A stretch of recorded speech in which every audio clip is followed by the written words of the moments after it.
So there really haven't been very many movies that have offended me, personally, as much as this one has. No, we don't talk about that one. Not that one. That movie's a travesty. Let's just go ahead and push that aside. This movie stands on its own as probably one of the worst movies I've ever seen in my life, period. Now, what movie could I possibly be talking about? Well, it is none other than Jurassic Shark. Yeah, how about that? Obviously one of those shitty made-for-sci-fi kind of movies that's obviously trying to cash in on the success of Sharknado with a name like Jurassic Shark. Oh, by the way, Universal, sue somebody. And let me just start off by saying this movie was an absolute pain. It took me 2 sessions to get through this movie in its entirety. I sat down, I watched it for maybe half an hour, and then I turned it off and... But I'm not going to waste your time anymore. Let's go ahead and dive right into Jurassic Shark. So we start off with, what else? Reading! Finding out what the Megalodon supposedly was. So it means big tooth and it lived from X year to Y year.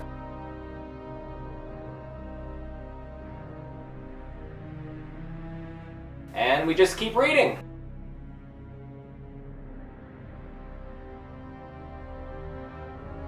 And reading.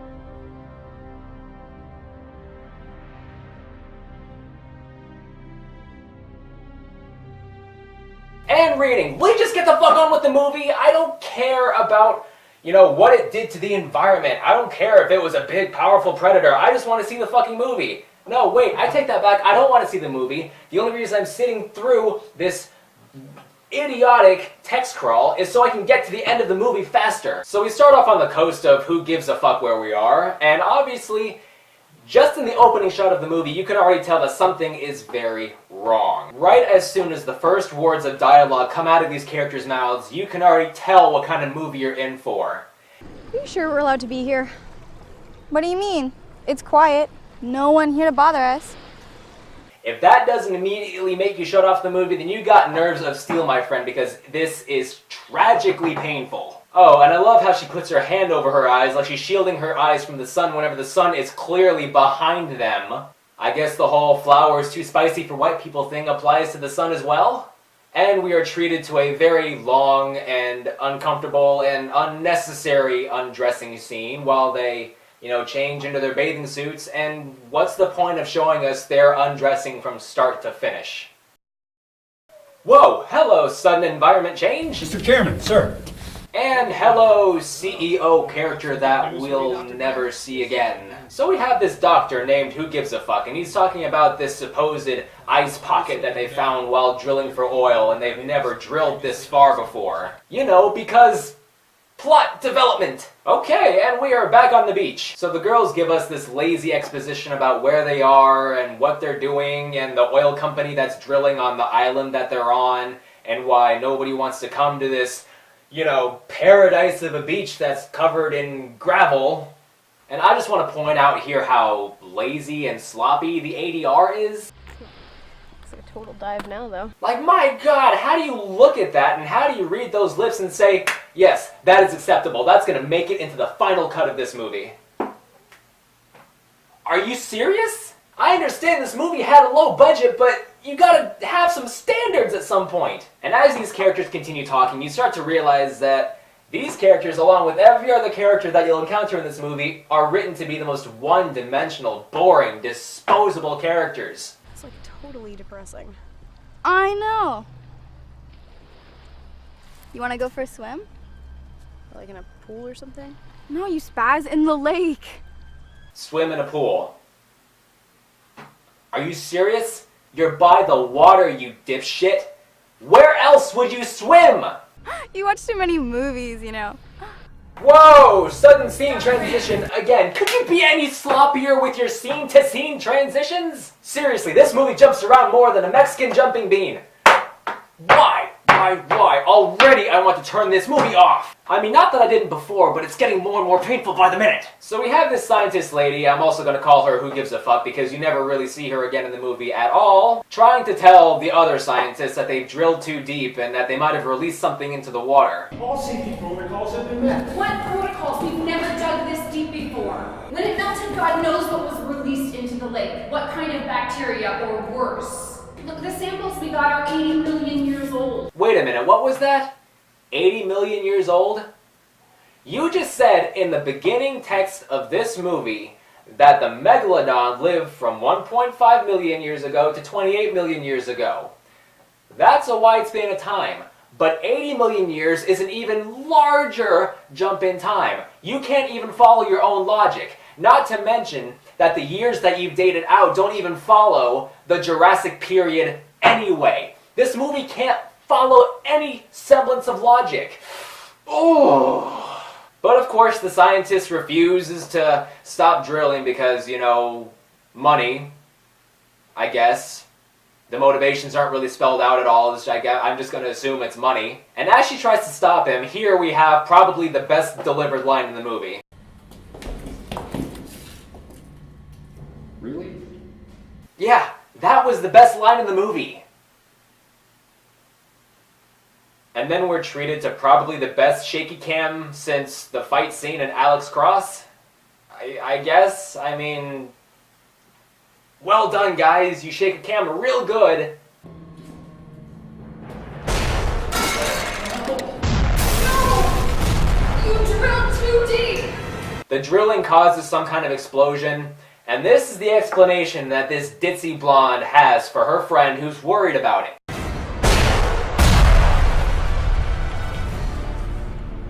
What the F?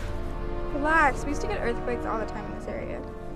And that huge explosion. Probably just some bored hillbillies or something. But the two chicks decide to go for a swim finally. And here you'll notice probably one of the biggest gripes that I have with this movie. The audio. The audio, just because... Just watch. Just watch. Stop it! What are you gonna do about it? Oh, you. And they just keep going. They just keep going. Like the undressing scene, this scene is needlessly long. What two normal people go into water and splash around like this, just like this, for almost 3 fucking minutes? Who? They're not even getting their hair wet. It doesn't even look like they're having any kind of fun. Just...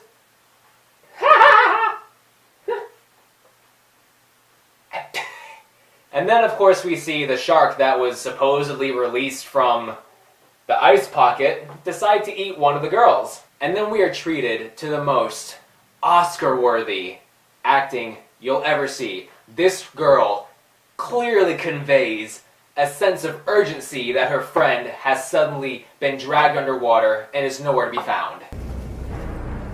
Tiffany?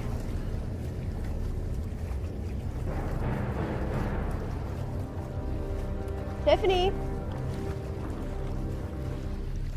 Tiffany! Tiff? Tiff? No, that wasn't me using the same audio clip twice. That was them. I have nothing to say about it. It's fucking stupid. And then as the second girl gets eaten, we're treated to the opening credits.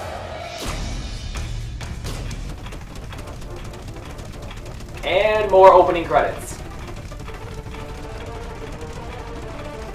And more opening credits. Would you fucking get on with the movie?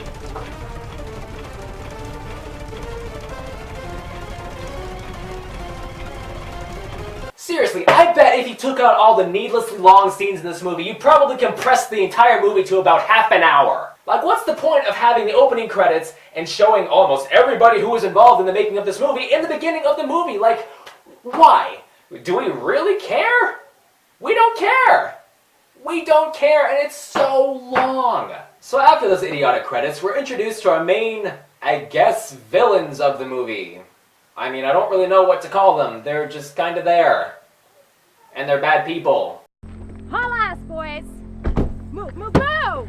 And I'm not even going to bother naming them or trying to figure out who the hell they are because you don't care. You really just don't care. Their acting isn't good enough to give the characters any kind of credibility anyway, so who cares? They're on the run from the police because they've stolen this painting. I guess it's supposed to be important. You don't really know because you never see it. And we're treated to probably the most pointless line of exposition in this entire movie. It just completely comes out of nowhere. She's crazy. Hey, don't let her hear you say that. What? Look, you're my only brother. Now help me with this. And as they walk away from their car, they leave their trunk open, I guess? Is that just something that they do? Is that something criminals do often? Leave open the trunk of a car? As they're making their getaway? So they get in a boat and start rowing onto the lake, and I guess they're trying to hide out on this island that's supposedly a couple of miles out, whenever you can clearly see that the lake isn't even a couple of miles wide? You're kind of tugging on my suspension of disbelief here. And I love how in some shots you can tell that they're very obviously either on or near dry land. I mean, they couldn't even crop out the greenery that pops up. Like, really? Is there anybody in that long sequence of opening credits that wasn't lazy as hell? And then after a little while, the shark knocks the boat over, eats one of the guys. Who the fuck cares? Who the fuck cares? He eats a guy.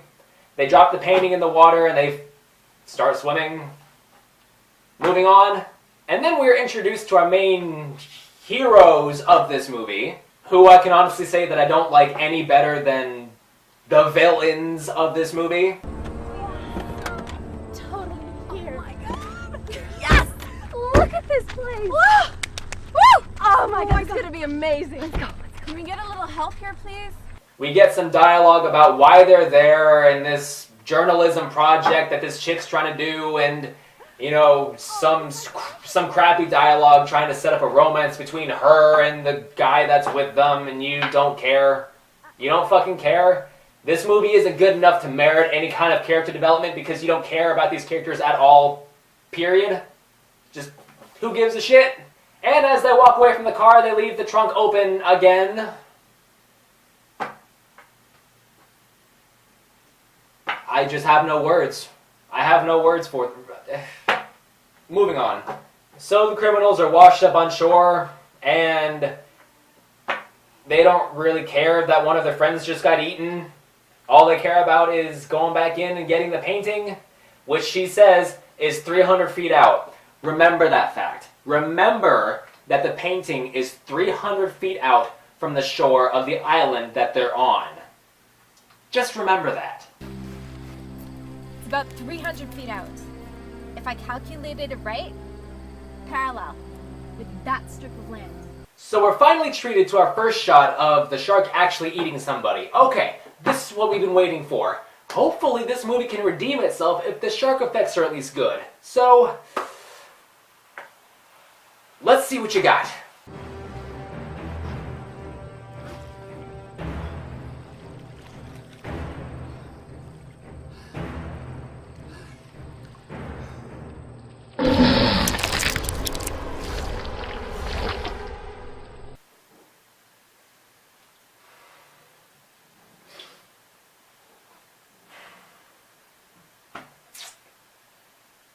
Let's see that one more time.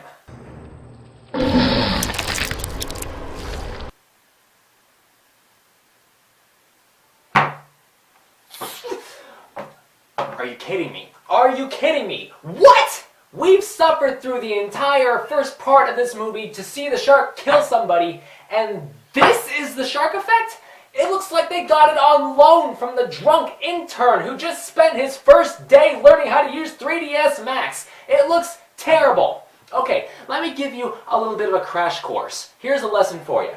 In horror movies, as this movie is trying to pass itself off as, there's this thing called suspense. And suspense is often built up, not through the reveal of the monster, but through the build-up. The audience is supposed to feel on edge for what's about to happen. But when you show us this abomination, all suspense goes out the window. All tension goes out the window. How the hell is the audience supposed to be scared of this computer-generated shark booger? Are you kidding me? It doesn't work! It just doesn't work, and this is what we have to deal with for the rest of the fucking movie! But I digress. This guy's brother just got eaten, so maybe his acting over losing his brother will be able to save this movie. Okay, sir, you just lost your brother. I really need you to convey to the audience this sense of sorrow and dread and loss that you're experiencing right now. Jerry. Brilliant! Can't believe it. He's almost ashore. So our main heroes of the movie are out on the water too on a boat, and they're rowing to, I assume, the same island or whatever. And of course the shark attacks them too. And I love, as the boat is rocking back and forth, I love how you can tell this guy is just trying so hard not to smile. It's like he's bored as shit, and he's just happy that there's half-naked flailing girls all around him, and he's just having the time of his fucking life. But the shark capsizes the boat, eats the guy, and now we have plot progression.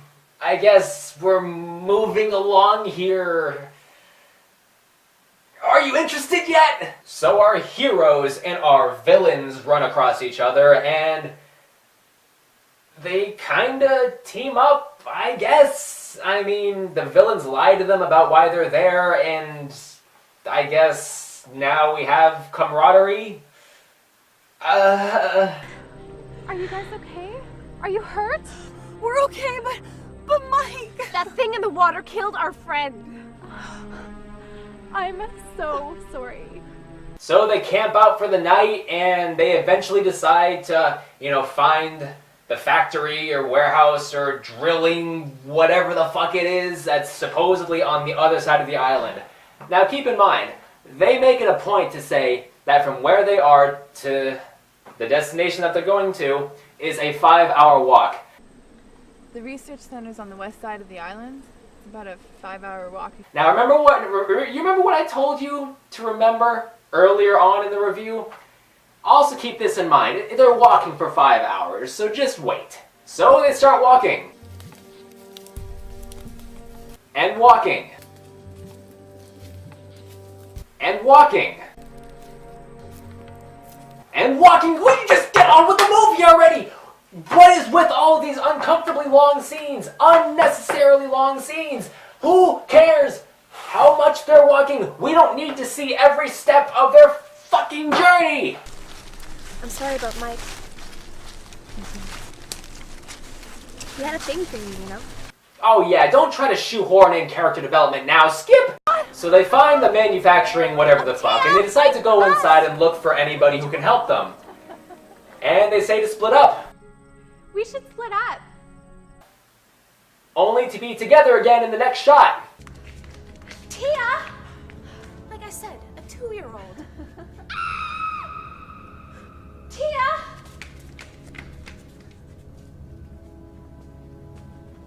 And they eventually come across the doctor dude who's lying on the ground all bloodied up for whatever fucking reason. You never know why he has blood on him. You just know he has blood on him. Who cares? He's there. Who cares? And the criminals decide to finally reveal their true colors and show how diabolical they are by, threatening to kill the girls if the doctor doesn't go in and fetch the painting. Since this is all your fault, I hope you can swim. Which, again, she says... It's about 300 feet out. Can't miss it.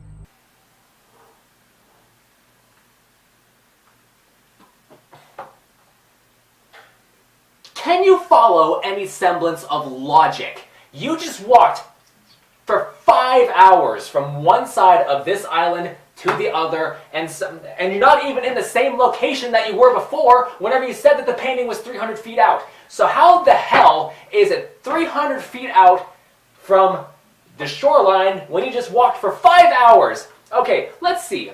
The average human walks maybe 2 or 3 miles an hour. So over 5 hours, that's at least 10 miles that they just walked. How? One, must be a big-ass island, 10 miles wide, in this big-ass lake, however many miles wide it's supposed to be. How is the painting still 300 feet out? How? How? How? Of course, the doctor gets eaten by the shark, and the criminal lady doesn't care. All she cares about is getting her painting. I guess it must be really fucking valuable. All right, now that he's feasting, we'll send somebody else out. Who's next?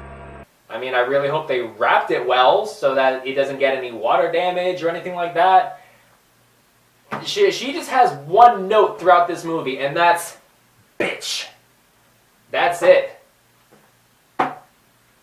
Most compelling villain ever. And the criminals want to send the girls in, and some bullshit happens, and this happens, and that happens, and who the fuck cares? Movie's almost over. Who fucking cares?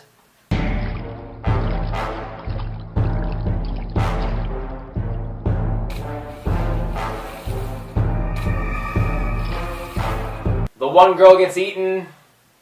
Big whoop. No one in the movie gives a shit, so why should we? They try to give us a bit more character development that I'm not even going to run through because who fucking cares? Just get the movie over with. So they finally devise a plan to scare the shark away so they can get the painting. They're still worried about this fucking painting. So what's the foolproof plan that they come up with to scare away a prehistoric shark? And I know how to scare off sharks. Even big-ass ugly ones like that. And what might that be? Dynamite will keep it away. Yeah, I know what'll scare away a megalodon! Dynamite! I'm just gonna breeze through the rest of this. The dudes get killed off. Look out! What?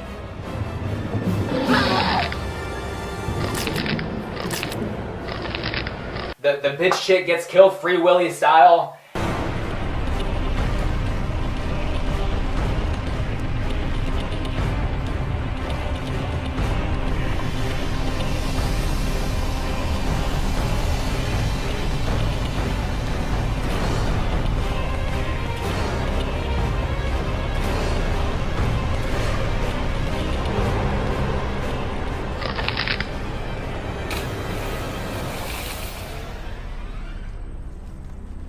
And now finally we have our last scene in the movie.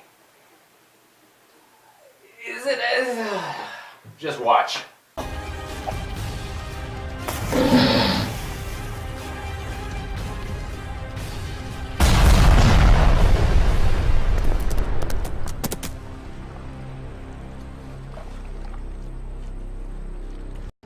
Well, it's like they say. Even big ugly things can have offspring.